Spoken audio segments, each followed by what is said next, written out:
Breaking tonight, fire crews knocked out this brush fire northwest of Los Angeles, getting it under control before it overtook multiple homes. Tens of thousands of additional Los Angeles residents are under threat of evacuation tonight. As our Danya Bacchus reports, crews are closely watching high winds and dry conditions that could spark or spread the fire. Erica and Joe, throughout the day, the wind was not as strong as it was expected to be, which is good news. But with wind alerts continuing throughout tomorrow, officials here are not letting their guard down.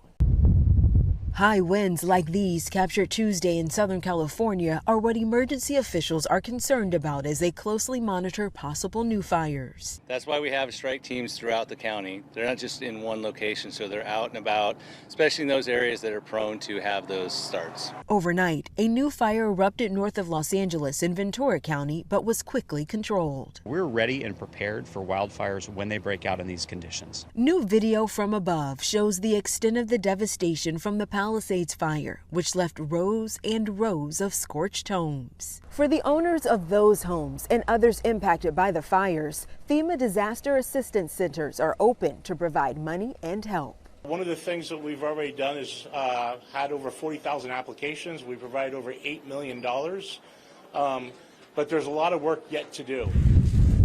The investigation continues into what sparked the fires. This could be the start of the Eaton fire. CBS News has confirmed this video was shot 3 minutes after it ignited near electrical towers above Altadena. Firefighters will get an extra boost from a Canadian super scooper back in action after it collided with a drone flying over the Palisades fire. One bit of positivity as the firefight continues.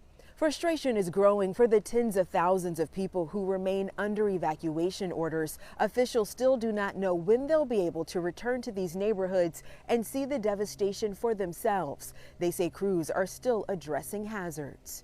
Reporting from Los Angeles, I'm Danya Bacchus, CBS News Chicago.